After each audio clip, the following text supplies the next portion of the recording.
إن الحمد لله نحمده ونستعينه ونستغفره ونعوذ بالله من شرور أنفسنا ومن سيئات أعمالنا من يهده الله فلا مضل له ومن يضلله فلا هادي له وأشهد أن لا إله إلا الله وحده لا شريك له وأشهد أن محمدا عبده ورسوله اللهم صل على محمد وعلى آله وأصحابه وبارك وسلم تسليما كثيرا كثيرا أما بعد فإن خير الحديث كتاب الله وخير الهدي هدي محمد صلى الله عليه وعلى آله وسلم وشر الأمور محدثاتها وكل محدثة بدعة وكل بدعة ضلالة وكل ضلالة في النار أعوذ بالله السميع العليم من الشيطان الرجيم بسم الله الرحمن الرحيم والفجر وليال عشر والشفع والوتر والليل إذا يسر هل في ذلك قسم لذي حجر والفجر فجر کی قسم ولیال عشر اور 10 راتوں کی قسم جفت اور تا کی قسم اور رات کی جب گزر جائے ان باتوں میں اہل عقل کے لیے بھاری قسم ہے۔ بھائیوں، دوستوں، بزرگوں، قابل احترام خواتین اسلام، ویسے تو اللہ ذوالجلال کی رحمت اور کرم کے چھٹے ہر وقت بنی آدم پر پڑتے رہتے ہیں۔ دن رات مالک کی اتنی نعمتیں ہم استعمال کرتے ہیں کہ ہم ان کا شکر ادا کرنا چاہیں تو نہیں کر سکتے، لیکن اللہ ذوالجلال نے کچھ ایام ایسے مقرر کیے ہیں جن میں انسان تھوڑی محنت کر کے بھی اجر زیادہ حاصل کر سکتا ہے۔ ان دنوں میں یہ ایام عشر ذوالحجہ کے ابتدائی 10 دن ہیں جن کی قسم اللہ ذوالجلال نے اس سورہ فجر میں کھائی ہے۔ اللہ مالک فرماتے ہیں والفجر، مجھے فجر کی قسم، ولیال عشر۔ بعض مفسرین نے لکھا ہے کہ فجر سے مراد قربانی کا دن ہے اور ولیال عشر، اور اس سے مراد یہ ذوالحجہ کے ابتدائی 10 دن ہیں۔ اللہ ذوالجلال کسی بڑی چیز کی ہی قسم کھاتے ہیں، کیوں کہ اللہ ذوالجلال خود ہی بڑے عظیم ہیں۔ اور علماء کرام نے، صحابہ کرام، حضرت عبداللہ ابن عباس رضی اللہ تعالیٰ عنہ فرماتے ہیں ولیال عشر سے مراد ذوالحجہ کے ابتدائی 10 دن ہیں، اور اس لیے کہ یہ حج کے دنوں آخری دن ہوتے ہیں۔ فرمایا الحج اشہر معلومات، حج کے مہینے معلوم ہیں، اور اشہر المعلومات کون سے ہیں؟ ذوالقعدہ، شوال، ذوالقعدہ اور ذوالحجہ کے ابتدائی 10 دن۔ حکم یہ ہے وَيَذْكُرُ اسْمَ اللَّهِ فِي أَيَّامٍ مَعْلُومَاتٍ، ایام معلومات میں اللہ کا کثرت سے ذکر کرو۔ اور ان دنوں میں یوم عرفہ ہے، اور یوم عرفہ وہ دن ہے جس دن اللہ ذوالجلال نے دین اسلام کو مکمل کیا۔ یہودی سیدنا عمر بن خطاب رضی اللہ تعالیٰ عنہ سے کہنے لگا امیر المومنین آپ کے قرآن میں ایک آیت ہے، اگر وہ ہم یہودیوں پر اترتی تو ہم اس دن کو خوشی کا دن بناتے۔ فرمایا وہ کون سی آیت ہے؟ کہنے لگا الیوم اکملت لکم دینکم واتممت علیکم نعمتی ورضیت لکم الاسلام دینا۔ آج کے دن اللہ نے تم پر تمہارے دین کو مکمل کر دیا۔ فرمانے لگے سیدنا عمر بن خطاب رضی اللہ تعالی عنہ، فرمانے لگے مجھے پتا ہے وہ کون سا دن تھا، وہ عرفہ کا دن تھا۔ رسول اللہ صلی اللہ علیہ وسلم عرفات کے میدان میں تھے اور جمعے کا دن تھا۔ اس لیے میرے بھائیوں دوستو، اور عرفہ کا دن یہ اتنا عظمت والا دن ہے۔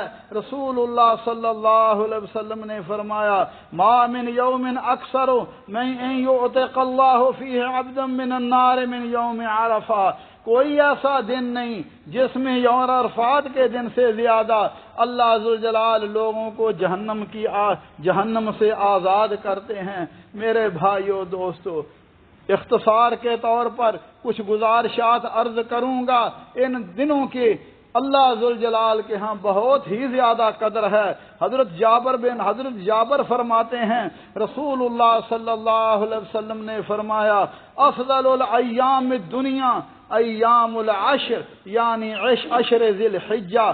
فرمایا دنیا کے تمام دنوں کے مقابلے میں یہ 10 دن یعنی ذوالحجہ کے ابتدائی 10 دن سب سے زیادہ افضل ہیں۔ پورے سال کے 365 دن آپ جانتے ہیں، ان میں سب سے افضل دن اللہ ذوالجلال کے نزدیک یہ ذوالحجہ کے ابتدائی 10 دن ہیں، جس کی ابتدا آج سے ہو گئی ہے۔ صحابہ نے عرض کیا یا رسول اللہ ولا مثلہن فی سبیل اللہ، کیا اللہ کی راہ میں جہاد کرنے سے بھی زیادہ افضل ہیں؟ حالانکہ جہاد کا بڑا مقام ہے، بہت بڑا مقام ہے۔ فرمایا جس پاؤں پر جہاد کی راہ میں مٹی پڑ گئی اللہ اسے جہنم سے آزاد کر دیتے ہیں۔ تو فرمایا اس سے بھی افضل ہیں، فرمایا جہاد سے بھی افضل ہیں۔ الا رجل عفر وجہہ فی التراب، ہاں ایک بندہ جہاد میں شہید ہو جاتا ہے، اس کا مقام زیادہ ہے۔ اسی طرح حضرت عبداللہ بن عباس رضی اللہ تعالی عنہ فرماتے ہیں رسول اللہ صلی اللہ علیہ وسلم نے فرمایا ما من ایام العمل الصالح فیہا احب الی اللہ من هذه الایام، یعنی ایام العشر۔ فرمایا عمل صالحہ کے لیے یہ ایام یعنی ماہ ذوالحجہ کے ابتدائی 10 دن اللہ ذوالجلال کے نزدیک سب سے زیادہ محبوب ہیں۔ صحابہ نے عرض کیا وَلَلْجِهَادُ فِي سَبِيلِ اللَّهِ، اللہ کے حبیب صلی اللہ علیہ وسلم جہاد فی سبیل اللہ سے بھی افضل ہیں۔ فرمایا جہاد فی سبیل اللہ سے بھی افضل ہیں۔ الا رجل خرج بنفسه وماله ثم لم يرجع من ذلك بشيء، ہاں ایک بندہ اپنی جان لے کر اپنا مال لے کر اللہ کی راہ میں جہاد کے لیے چلا جاتا ہے، خود بھی شہید ہو جاتا ہے، مال بھی خرچ کر دیتا ہے، فرمایا اس کا مقام زیادہ ہے۔ اس لیے بھائیو یہ موقع بڑا ہی غنیمت ہے، اور رسول اللہ صلی اللہ علیہ وسلم نے فرمایا ما من عمل اذکى عند اللہ ولا اعظم اجرا من خیر یعملہ من عشر الاضحى۔ فرمایا کوئی بھی خیر کا کوئی بھی عمل، وہ اللہ کا ذکر ہو، وہ قربانی ہو، وہ قرآن کریم کی تلاوت ہو، وہ غریبوں مسکینوں کے ساتھ ہمدردی ہو، والدین کے ساتھ ہمدردی ہو، وہ صدقہ و خیرات ہو، فرمایا جو ان دنوں میں کیا جائے اس سے پاکیزہ اور اس سے زیادہ اجر والا کوئی عمل نہیں ہے۔ پوچھا گیا یا رسول اللہ جہاد بھی اس سے بڑا ہے؟ نے فرمایا جہاد بھی اس سے بڑا نہیں، الا کہ کوئی بندہ شہید ہو جائے۔ اس لیے حضرت سعید بن جبیر رحمت اللہ علیہ جو تابعی ہیں، جو اس حدیث کے راوی بھی ہیں وہ ان دنوں میں اتنی زیادہ محنت کرتے، اتنی زیادہ عبادت کرتے کہ لوگوں کے لیے ان جیسی عبادت کرنی مشکل ہو جاتی، اور وہ فرمایا کرتے تھے لوگوں ان دنوں میں بھی اللہ کی عبادت کرو اور راتوں میں بھی اپنے چراغوں کو بجھنے نہ دو، یعنی اللہ کی عبادت کرو۔ شیخ الاسلام ابن تیمیہ رحمۃ اللہ علیہ سے پوچھا گیا کیا ذوالحجہ کے ابتدائی 10 دن افضل ہیں یا رمضان المبارک کے آخری 10 دن؟ فرمانے لگے دنوں کے حساب سے عشرہ ذوالحجہ کے ابتدائی 10 دن افضل ہیں، لیکن راتوں کے لحاظ سے رمضان کی آخری راتیں افضل ہیں کیونکہ ان میں لیلۃ القدر ہے۔ اس لیے سلف صالحین زیادہ سے زیادہ اس عشرے میں عبادت کرتے تھے۔ اللہ ہمیں بھی توفیق عطا فرمائے، کیونکہ ان دنوں میں یوم عرفہ ہے، حج ہے، جس دن اللہ ذوالجلال بندوں کو جہنم سے آزاد کرتے ہیں، اور انہی دنوں میں یوم نحر قربانی کا دن ہے۔ رسول اللہ صلی اللہ علیہ وسلم نے فرمایا اعظم الایام عند اللہ یوم النحر و یوم القر، فرمایا اللہ ذوالجلال کے نزدیک سب سے باوقار اور عظمت والا دن قربانی کا دن یعنی 10 ذوالحجہ ہے، پھر اس 11 منا میں ٹھہرنے کا ہے۔ حافظ ابن حجر رحمۃ اللہ علیہ فرماتے ہیں ان 10 دنوں میں اللہ ذوالجلال نے تمام عبادتوں کو جمع کر دیا ہے جو باقی کسی عشرے میں نہیں ہوتی، جیسے نماز ہے، روزہ ہے، زکوٰۃ ہے، عمرہ ہے، حج ہے، تمام عبادتیں جمع ہو چکی ہیں۔ لہذا ہمیں ان دنوں کی قدر کرنی چاہیے، یہ تیزی کے ساتھ گزر جائیں گے اور ان سے پہلے ان کے لیے تیار ہونا چاہیے، اور تیاری کے لیے میرے بھائیوں ضروری ہے اللہ مجھے اور آپ کو توفیق عطا فرمائے، اپنے گناہوں سے اللہ سے سچی معافی مانگ لیں، سچی معافی مانگ لیں۔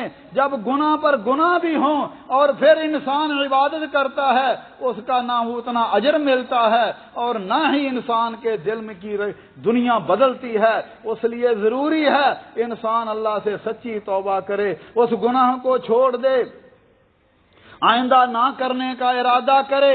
اگر گناہ کا تعلق حقوق العباد کے ساتھ ہو تو وہ حقوق العباد بھی ادا کرے۔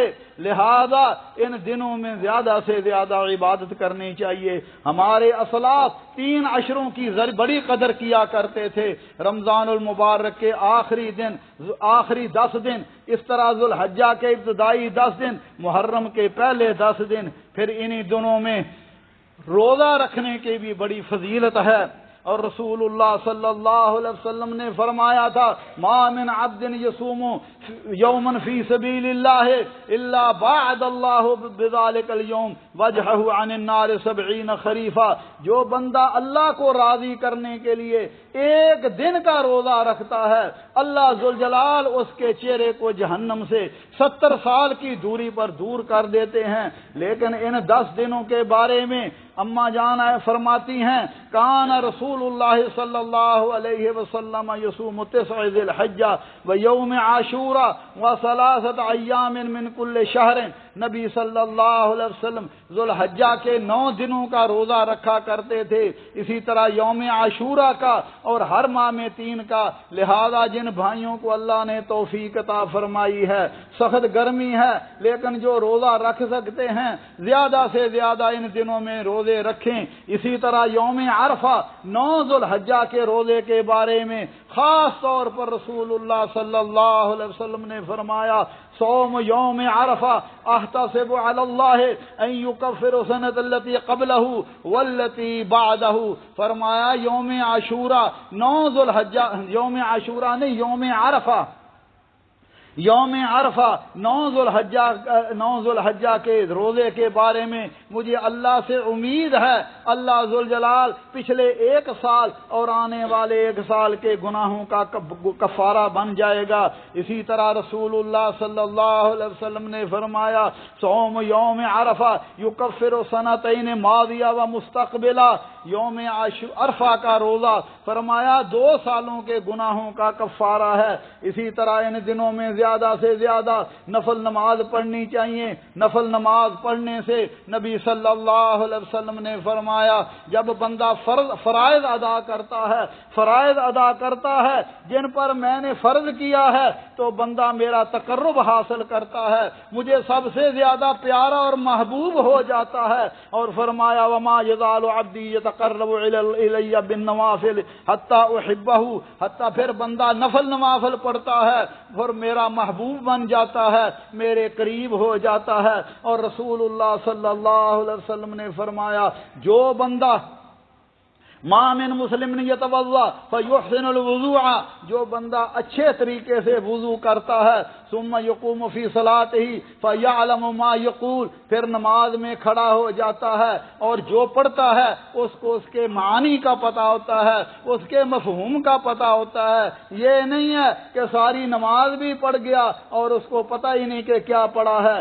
جو پڑھتا ہے اس کا ذہن، اس کا توجہ، اس کا دل، اس کا دماغ نماز کے الفاظ اور معانی کی طرف ہوتا ہے۔ فرمایا جب وہ نماز سے فارغ ہوتا ہے وَهُوَ كَيَوْمٍ وَلَدَتْهُ أُمُّهُ، فرمایا گناہوں سے اس طرح پاک ہو جاتا ہے گویا آج ہی اس نے اپنی ماں کے ہاں سے جنم لیا ہے۔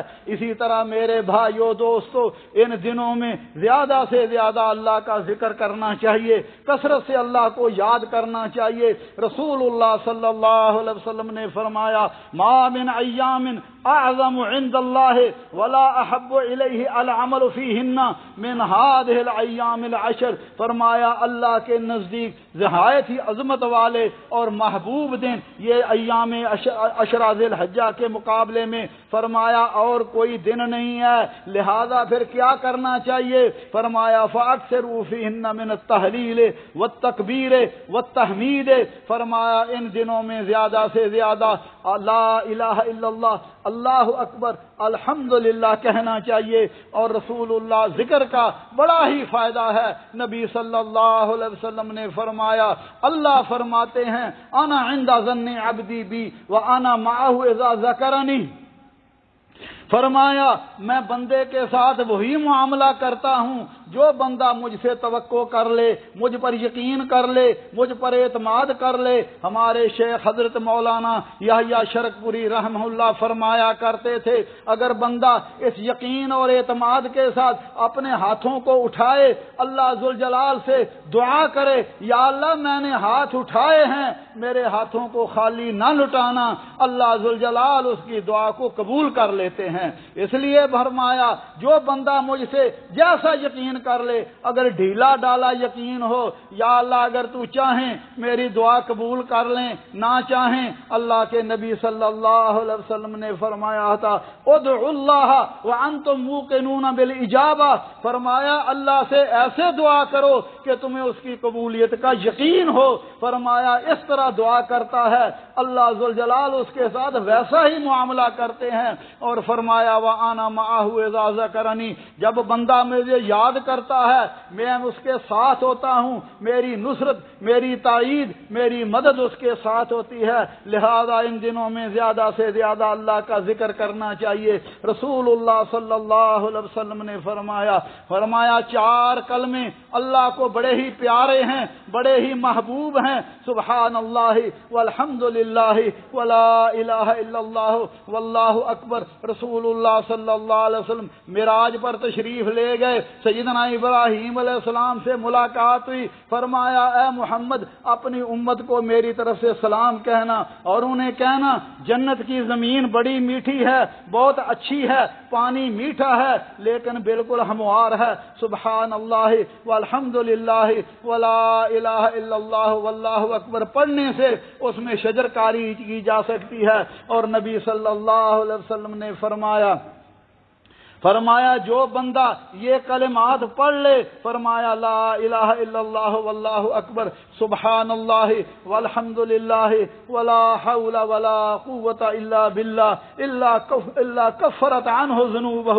اللہ اس کے گناہ سمندر کی جھاگ کے برابر بھی ہوں معاف فرما دیتے ہیں۔ لہذا میرے بھائیوں، دوستوں، بزرگوں، ان دنوں میں زیادہ سے زیادہ سبحان اللہ والحمد للہ ولا الہ الا اللہ واللہ اکبر ولا حول ولا قوت الا باللہ پڑھنا چاہیے۔ اور خاص طور پر ان دنوں میں تکبیرات کا اہتمام کرنا چاہیے۔ ہمارے ہاں 9 ذو الحجہ کی فجر سے ہی تکبیرات پڑھی جاتی ہیں، حالانکہ رسول اللہ صلی اللہ علیہ وسلم کے صحابہ ان دنوں میں بھی حضرت عبداللہ ابن عمر، حضرت ابو ہریرہ بازاروں میں چلے جاتے، بلند آواز سے تکبیریں پڑھتے، اس لیے کہ لوگوں کو یاد آئے تو لوگ بھی پڑھتے تھے، علیحدہ علیحدہ ہر شخص اپنی جگہ پر بلند آواز سے لوگوں کو یاد کرانے کے لیے اللہ اکبر اللہ اکبر اللہ اکبر لا الہ الا اللہ واللہ اکبر وللہ الحمد اللہ اکبر 2 مرتبہ بھی کہا جا سکتا ہے۔ اسی طرح سبحان اللہ والحمد للہ ولا الہ الا اللہ واللہ اکبر کثرت سے بازاروں میں بھی گھروں میں بھی یہ تکبیریں پڑھنی چاہیے۔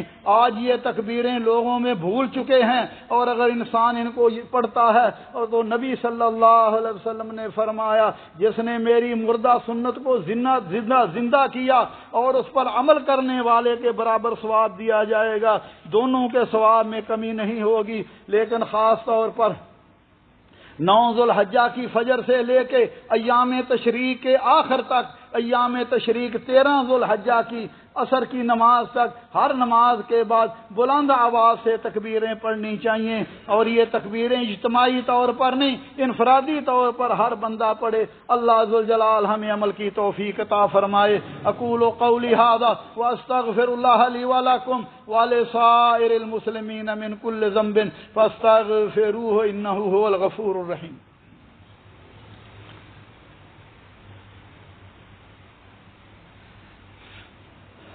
الحمد للہ وسلام علی عبادہ الذین اصطفیٰ اشہد ان لا الہ الا اللہ وحدہ لا شریک لہ واشہد ان محمدا عبدہ ورسولہ اللہم صل علی محمد النبی الامی وازواجہ امہات المؤمنین وذریتہ واہل بیتہ کما صلیت علی آل ابراہیم انک حمید مجید۔ میرے بھائیو دوستو، ان دنوں میں جہاں نماز، ذکر اذکار، قرآن کریم کی تلاوت، رشتہ داروں، دوست احباب کے ساتھ بھی تعلقات، والدین کے بھی حقوق، ان کی بھی خدمت کر کے اللہ ذوالجلال کو راضی کرنا، اسی طرح رشتہ داروں کے ساتھ بھی اچھا سلوک کرنا، اور اگر کسی کی ناراضگی ہو گئی ہے میرے بھائیو آپ اس میں صلح کر لو، اس سے پہلے کہ موت آ جائے۔ اور میں ہمیشہ وہ حدیث بیان کرتا ہوں، رسول اللہ صلی اللہ علیہ وسلم نے فرمایا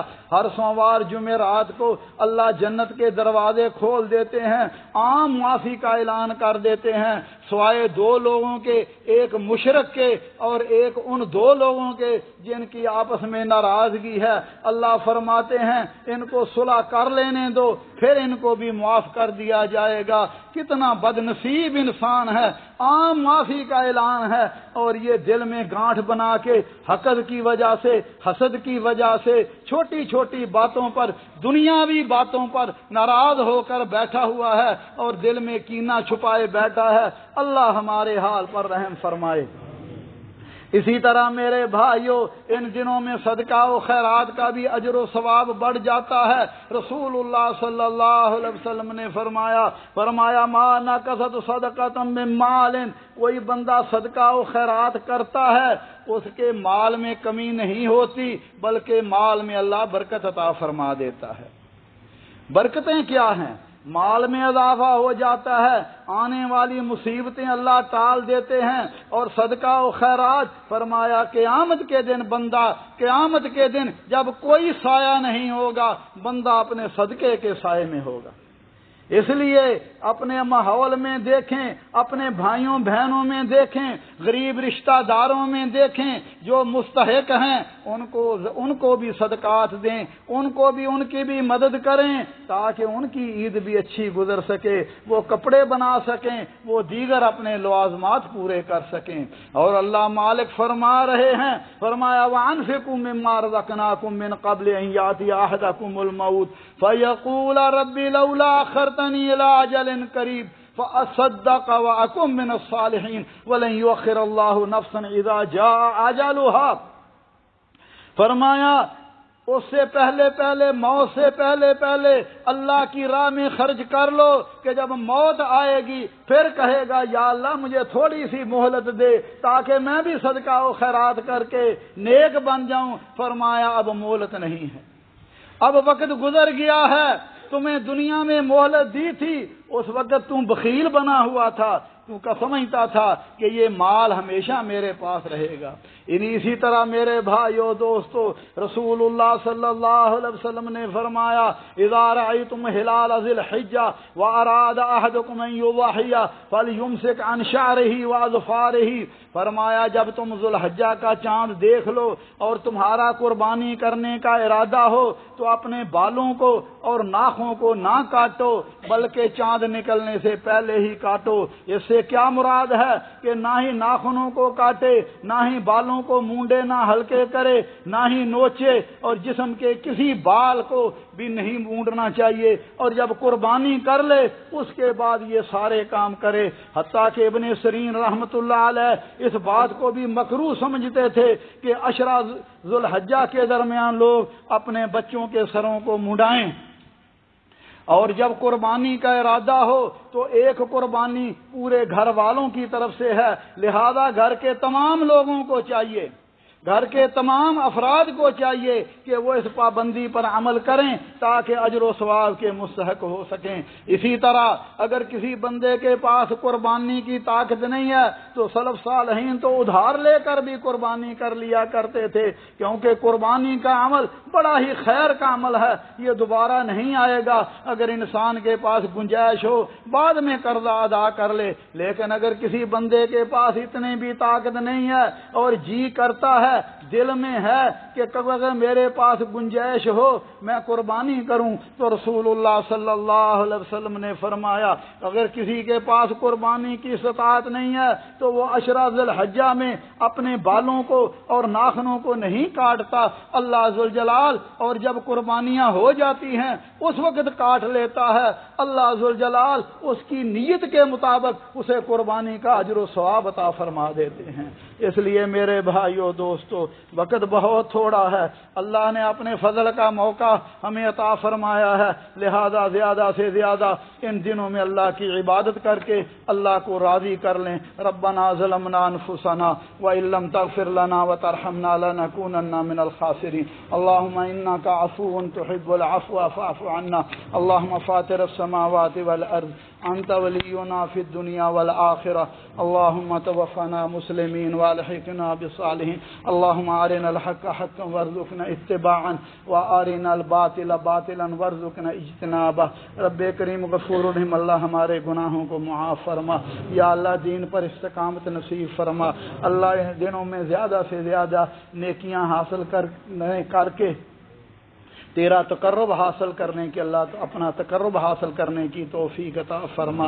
یا اللہ ہمیں بھی ہمارے بیماروں کو شفاء کاملہ عاجلہ عطا فرما، ایسی پیاری صحت عطا فرما کہ اس کے بعد بیماری نہ رہے۔ ایک بھائی فرید صاحب نے بھی نماز سے پہلے درخواست کی تھی کہ ان کی ہمشیرہ ہاسپٹل میں داخل ہے، کینسر کی مریضہ ہے، اس کے لیے دعا فرمائیں، اللہ انہیں شفاء کاملہ عاجلہ عطا فرما۔